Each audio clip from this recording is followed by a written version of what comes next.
Olá, hoje é a terceira aula do AA. Eu vou falar do mito de Phaeton. Na aula passada eu falei do mito de Tântalo, que era um herói, em pensamento exaltado, ele se acha a própria imagem da perfeição, ou seja, ele comete o pecado da soberba e por isso ele é merecidamente punido. Tá? Então no mito de Phaeton depois vai ficar claro que existe uma pequena diferença com o mito de Tântalo. Antes de ler aqui o mito, tem alguns termos que vão aparecer.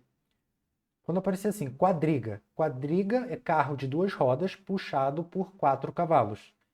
Conflagração seria a terra toda pegando fogo naquele momento. E o nome grego Zeus, ele é também conhecido como Júpiter, em latim. E Phaeton pode ser conhecido como Phaetonte. E álamos são árvores que secretam uma seiva cor de mel. Tá? Então vamos lá. O mito de Phaeton. Phaeton é filho de Hélios, deus do sol. Phaeton é criado apenas pela sua mãe Climene, que um dia revelou a ele quem era o seu pai. O rapaz envolve-se numa disputa e, para provar ao desafiante quem de fato ele era, exibindo sua ascendência, Phaeton pede a Hélios para guiar a quadriga por um dia. Seu pai acha melhor não, porém ele mesmo assim sai a guiar o carro. Suas três irmãs tentam fazê-lo abandonar a ideia de guiar o carro. O poeta Ovídio, em suas Metamorfoses, diz: Phaetonte, tendo descoberto que era filho do sol, pediu ao pai que o deixasse dirigir seu carro pelos céus, no que foi atendido. Porém, os cavalos do sol estranharam pouco peso do condutor e, percebendo que não havia um deus a guiá-los, saíram de controle. O carro sai do curso, sobe aos céus e ameaça os astros. Phaetonte está arrependido, mas é tarde. Dentro em breve, Júpiter será forçado a fulminá-lo para evitar a conflagração universal. Ele cai no rio Erídano, as três irmãs Helíades recolhem e sepultam o irmão e choram intensamente por 4 meses. Zeus as transforma em álamos. Tá? Então, resumidamente, contei aqui a você mais um mito. Tá? Agora vamos às explicações. Né? Note o seguinte, Phaeton ele é um herói, diferente de Tântalo, porque ele de fato se põe a realizar um trabalho de verdade. Ele vai além do pensamento dele mesmo. Tá? Ele pega uma quadriga e vai trabalhar arando a terra para fecundá-la e fornecer alimentos aos homens. Tá? Vamos lá. É bom saber. Existe o deus Sol Hélios e existe o deus Sol Apolo. Phaeton é filho de qual deles? Phaeton é filho de Hélios. Tá? A diferença é o seguinte. Phaeton ser filho do Sol já implica em atividade espiritual. Só que ele não é filho de Apolo. Então significa que ele não busca espiritualizar-se para a sublimação, ou seja, para a felicidade plena, que é o que Apolo representa. Como ele é filho de Hélios, ele está ligado à terra. Né? É o sol que cultiva a terra, permite a vida das plantações. Então, assim, ele busca apenas brilhar para o mundo, de modo que seu ato constitui atividade exterior. E o herói faz isto sem um processo de aprimoramento interior de suas faculdades da alma. No caso, ele só quer se exibir. Tá? Ele quer ser o próprio sol de todo mundo em volta. Psicologicamente falando, isso é traço de pessoa megalômana. E note também uma coisa. Phaeton é filho do Sol, ou seja, ele consegue refletir a luz do Sol sobre a terra agricultável. Porque se ele é Sol, ele também contém essa luz, esse brilho. O problema é que ele age somente como espelho, ele só reflete, ele não absorve a verdade. Ou seja, esse espírito iluminador, ele nem pensa nisso, ele nem quer saber. Então, assim, ó, repetindo o que eu falei, o certo trecho do professor Olavo de Carvalho na última aula, e se aplica aqui, ó. Abre aspas. Vemos que a neurose do idealista exaltado tem sua origem na soberba, pois o ego, ao identificar-se com a imagem do ideal, atribui a si mesmo, atual e efetivamente, qualidades que só lhe pertencem de modo virtual e por espelhismo. É uma forma de autolatria. Fecha aspas. Ou seja, toda a atenção está nele mesmo. Tá? Ele não se preocupa com as pessoas em redor. Né? Então, colocando aqui mais na situação real, é como se o homem tivesse vindo de uma boa família, ele tivesse recursos para usar, e ele escolhe não os utilizar. Né? É o que a igreja chama de pecado da avareza. Por quê? É quando você falta com as suas responsabilidades, tendo recursos para efetuá-las. E que são os cavalos? Bom, os cavalos são as forças naturais da vida. Eles sentem um pouco o peso do condutor e o guiam para a verdade, para a luz. Né? Mesmo que Phaeton não queira. É natural do cavalo fazer assim. Por quê? Porque ele é um impulso natural. Aqui, dá para fazer aqui uma analogia, que é conjunto de semelhanças e também de diferenças, né? Tem um negócio aqui que é o seguinte, ó. Quando um barco ele leva muito pouca carga, coloca no fundo dele um peso, que é um lastro, justamente para equilibrar as forças, né? Então dá para fazer essa figura aqui com o Phaeton. A diferença da analogia consiste justamente que o barco ele vai continuar equilibrado e o Phaeton não, porque ele tenta dominar as forças da natureza, né? Então dá para resumir a cena no seguinte: ele não tinha condições de ação, tá? E pior, ele nem se preocupava com isso. Não sei se ficou claro. Quer dizer, eu contei, mas não sei se você está lembrando agora, que é o seguinte. O Phaeton, ele é desafiado com a disputa. Né? E pela história, é como se ele fosse um adolescente, entrando na fase adulta, querendo provar a quem está em volta que ele é capaz. Só que ele devia se cercar de armas, né? Porque o próprio pai dele pede para ele não fazer isso e as três irmãs também pedem para ele não fazer isso. Né? Então, assim, ó, a diferença mesmo está aqui, ó. É sutil, mas existe. É o seguinte: a diferença do mito de Phaeton para o mito de Tântalo é a atividade desorientada do homem, que é quando ele se propõe a fazer algo acima de suas capacidades intelectuais e morais. Ele cede às tentações perversas, ele é corrompido na alma e essa sujeira ela extravasa para o mundo exterior. Veja que Tântalo ele tem uma atividade espiritual, mas ela é atividade espiritual interna a ele mesmo, tá? Phaeton não, é atividade espiritual, a gente sabe disso porque ele é filho do Sol, e Sol é espírito, Sol está acima. Só que a atividade dele é para o mundo exterior, porque ele pega um arado, né, para cultivar a terra, tá? Então, é aquilo, olhem para mim, olhem como eu sou importante, olhem como eu me destaco, tá? O Dr. Diel, ele vai chamar a atenção para a formação intelectual e para a formação psicológica, sendo que psicológica, espiritual e moral são sinônimos, tá?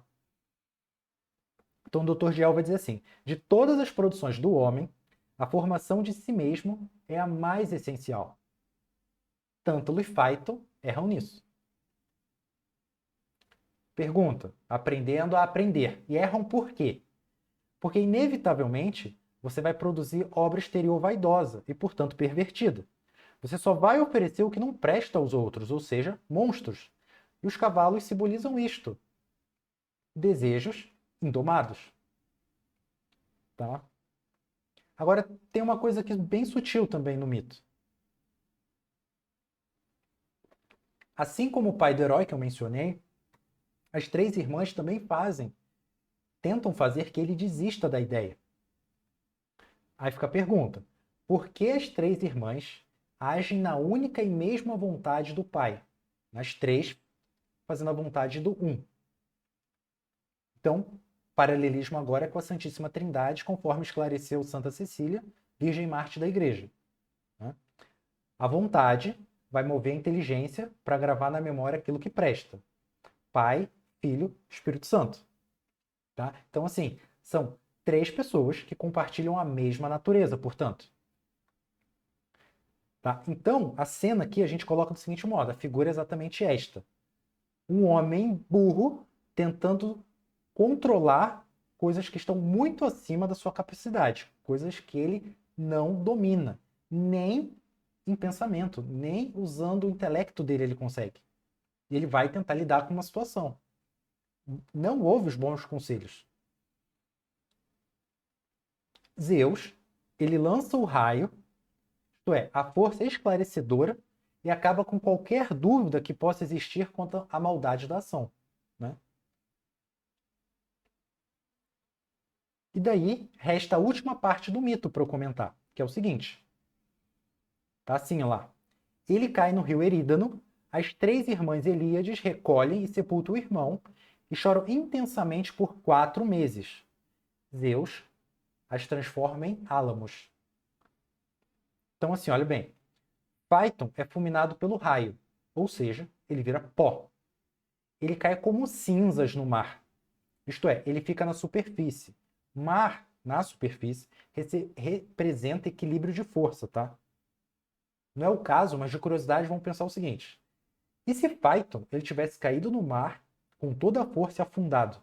Bom, aí ele iria para os domínios de Poseidon. Poseidon é filho de Crono e Reia. Né?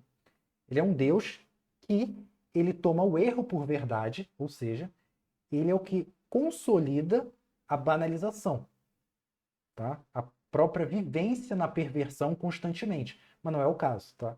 Phaeton, ele como cai, ele é fulminado pelo raio, ele queima, ele fica na superfície como cinza, ele boia, tá? Então, realmente, ali é uma situação já de equilíbrio. Mas fica a curiosidade que a gente vai usar esse raciocínio no futuro, tá? E aí fala o seguinte, fala em sepultamento.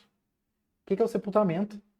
É o apaziguamento psicológico das tensões, tá? Tanto faz se usar psicológico, espiritual ou moral, tá?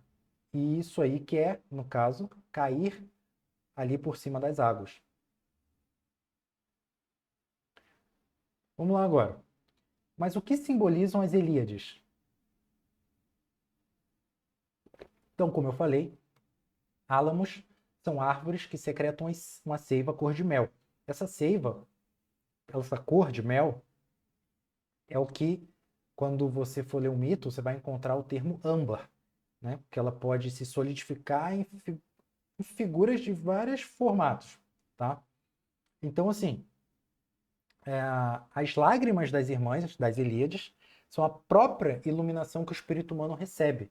A seiva do álamo que escorre figura os raios do sol, tá? Esse é o desenho que você tem de imaginar.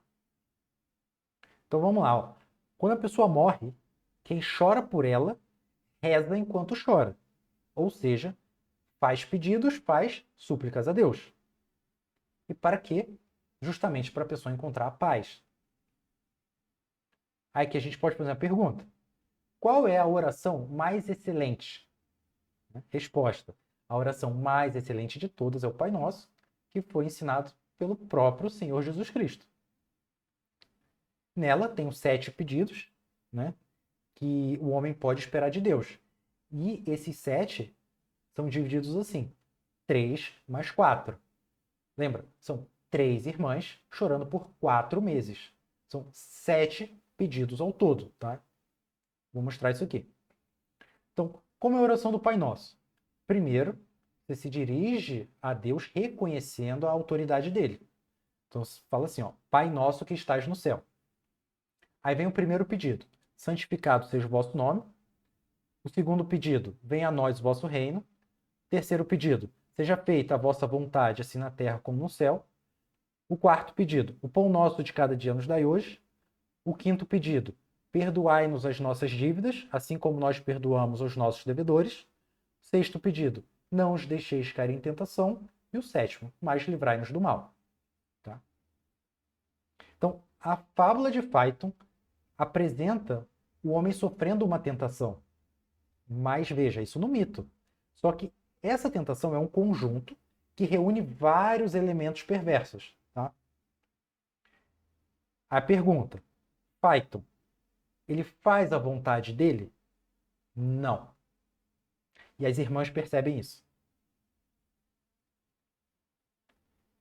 E o que Phaeton faz, então? Ele rejeita o apelo do pai dele, ou seja, o apelo da verdade, da luz, e expõe a sua soberba. Sendo assim, ele se assemelha a Satanás. E aí a gente faz o paralelismo aqui. As 3 irmãs rezando simbolizam o combate a todos os erros possíveis e de modo perfeito, porque elas fazem 3 pedidos. Né? E Que erros são estes? Né?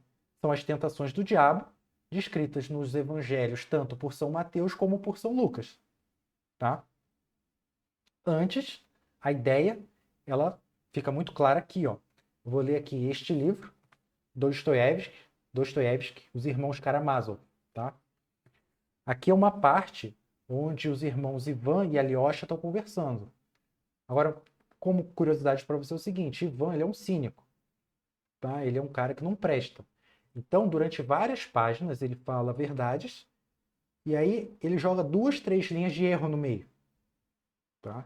Então, se a pessoa não tiver a clareza do que é a expressão da fé católica, ela não consegue absorver este livro. Tá? Então, vou ler aqui para vocês.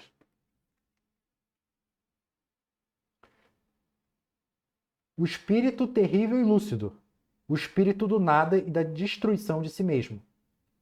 Falou-te no deserto e os evangelhos contam que ele o tentou. Se O maiúsculo no caso do diabo tentando o nosso Senhor Jesus Cristo. Correto? Seria possível dizer algo mais penetrante do que te foi dito nas 3 proposições? Ou, para falar como os evangelhos, nas tentações? Que tu rejeitaste?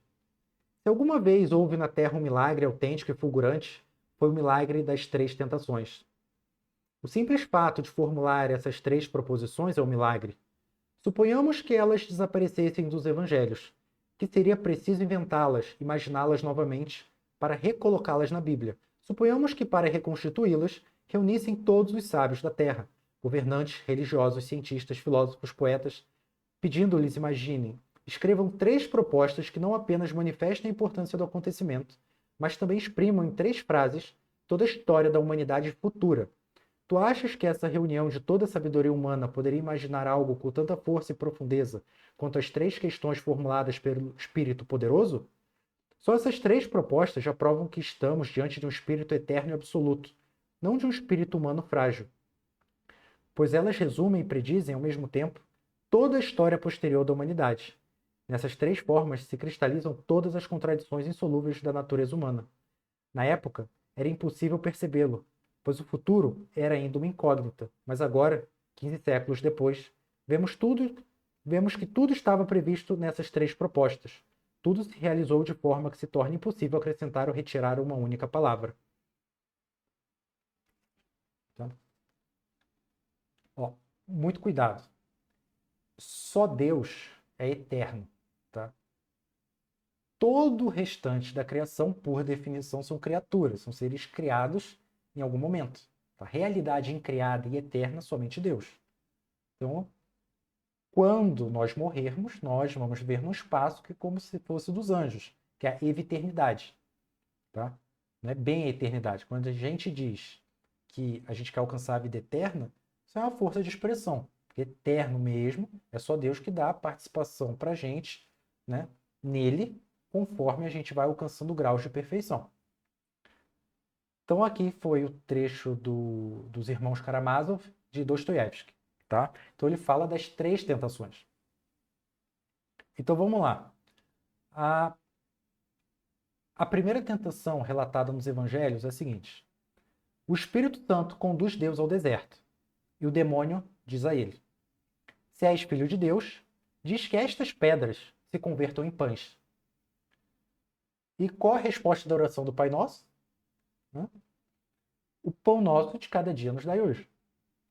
A segunda tentação ocorre quando o demônio transporta o Cristo à cidade santa. Aí ele vai dizer: se és filho de Deus, lança-te daqui abaixo. Resposta da oração do Pai Nosso é: seja feita a vossa vontade. A terceira tentação ocorre quando o demônio transporta o Cristo ao monte muito alto. Tudo isto te darei, se prostrado me adorares. Resposta do Pai Nosso é: venha a nós o vosso reino. Então aqui eu falei das 3 armas para combater todo o erro. Estão expressas nas lágrimas suplicantes das Helíades. Né? São as 3 irmãs.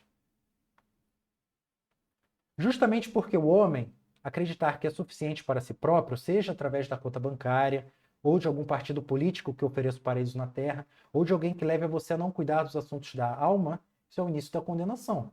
Tá? Então, você ouvir assim, vai ter comida para todo mundo, conforto para todo mundo. Não, isso é tentação diabólica. Sendo que a condenação sempre se inicia em pensamento. Daí a exaltação imaginativa de Tântalo e de Phaeton. Olha bem, isso é muito importante. Os mitos gregos que eu estou explicando a você, eles ensinam, através dos séculos, através das gerações humanas, você defender a sua alma. Tá? Isso aqui é assim, você tem de agir, né, conscientemente, sendo guiado pelo espírito, né, tendo o ideal de vida, que implica necessariamente o sentido e a energia que você sabe que tem que empregar para satisfazer esse ideal. Então, foi visto que as Helíades combate as tentações demoníacas, fazendo os 3 pedidos. E a fábula ainda destaca mais 4, ou seja, que é o tempo que elas ficam fazendo isso para perfazer o total de 7. Então, assim, o restante dos pedidos da oração do Pai Nosso, né, seria assim: santificado seja o vosso nome, perdoai-nos as nossas dívidas, não os deixeis cair em tentação e mais livrai-nos do mal. Então, seriam as 4 restantes, que simboliza aqueles 4 meses. Ou seja, para haver a perfeita harmonia de Deus